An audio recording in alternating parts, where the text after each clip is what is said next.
আসসালামু আলাইকুম। কেমন আছেন সবাই? আশা করি যে যেখানেই আছেন সবাই ভালো আছেন, সুস্থ আছেন।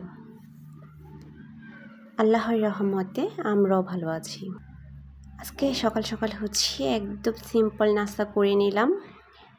ব্রেড দিয়ে টোস্ট বানিয়ে নিলাম। এই টোস্টটা আমার মেয়ে অনেক বেশি পছন্দ করে, এটা আমারও ভালো লাগে। তো শর্টকাট টোস্ট করে নিয়েছি, সাথে চা ছিল। নাস্তা শেষ করে 2টা আম কেটে নিলাম। তো আমরা সবাই মিলে এখন আমটা খেয়ে নেব। নাস্তা শেষে যে কোনো একটা ফল খাওয়াটা খুবই ভালো, আর এটা সবসময় আমরা চেষ্টা করি খাওয়ার জন্য। যখন আম থাকে তখন আম না থাকলে অন্য ফল থাকলে অন্য ফলটা খেয়ে নিই, যেটাই থাকুক না কেন। এখন যেহেতু আমের সিজন, তো আমটাই সবসময় খাওয়া হয়। আর যখন আমের সিজন থাকে না তখন হয়তো কলা খাওয়া হয়, আর নয়তো আপেল, যেটা থাকে ঘরে ওইরকম কিছু একটা। নাস্তা শেষ করে অফ ক্যামেরায় ঘরটা একটু গুছিয়ে নিয়েছি। তো আজকে আমার গেস্ট আসবে রাতের বেলা, সেই জন্য সব কাজ একটু গুছিয়ে রাখছি। সব কিছু গুছানো হয়ে গেলে আসরের আজান দেওয়ার পরে রান্না বসিয়ে দিব।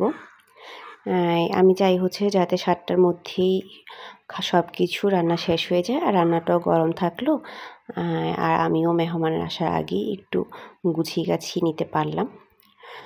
তো এখন আমি প্রথমে যেটা করে নিচ্ছি, এটা কাবাবের জন্য মাংস ছোট ছোট করে কেটে তারপর বুটের ডাল মিক্স করে এখন আমি এগুলো সিদ্ধ করে নিচ্ছি। সাথে মশলা দিতে হয়েছে। তো সিদ্ধ করার মাঝে একটু একটু করে নাড়িয়ে দিয়ে এসে যখন এটা মিনিমাম 2 ঘন্টার মতো এটা সিদ্ধ করতে হবে। একদম ভালো করে মাংসটা কুক করতে হবে।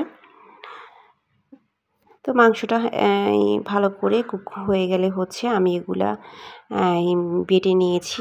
যদিও এগুলো আপনারা চাইলেই ব্লেন্ডারে ব্লেন্ড করে নিতে পারেন। তো আমি এটা শিলপাটায় বেটে নিয়েছি। এখন এই মাংসটাতে আমি পেঁয়াজ, কাঁচামরিচ, ধনেপাতা সব কিছু মিক্স করে নেব। তারপর এগুলা ছোট ছোট করে কাবাব বানিয়ে এগুলো আমি ফ্রিজে রেখে দেব। আর যখন খাবার দিব তার কিছুক্ষণ আগে এগুলো নামিয়ে ভেজে নেব। কাবাবটা তো ভাজতে তেমন একটা সময় নেবে না, যেহেতু এখানে সব কিছুই সিদ্ধ করা। তো আমি কাবাবটা রেডি করে ফ্রিজে রেখে দিব।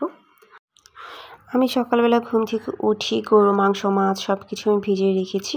তো এখন গরুর মাংসটাও নর্মাল হয়ে গিয়েছে। আমি এখন গরুর মাংসটাও মাখিয়ে রেখে দিব।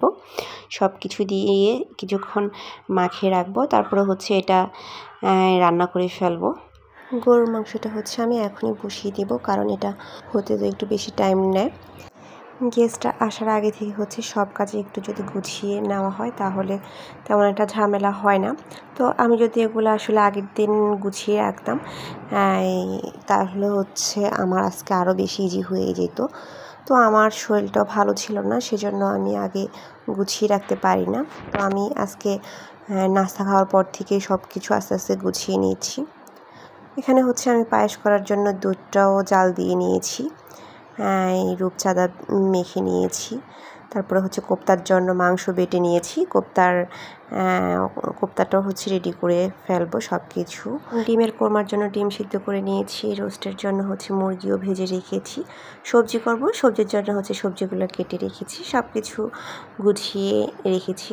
সব কিছু গোছগাছ করে গোছল করে একটু চা খেয়ে নিয়েছি। তারপরে আমরা একটু ছাদে একটু ঘুরতে গিয়েছি, একটু রিফ্রেশমেন্টের দরকার আছে সেজন্য।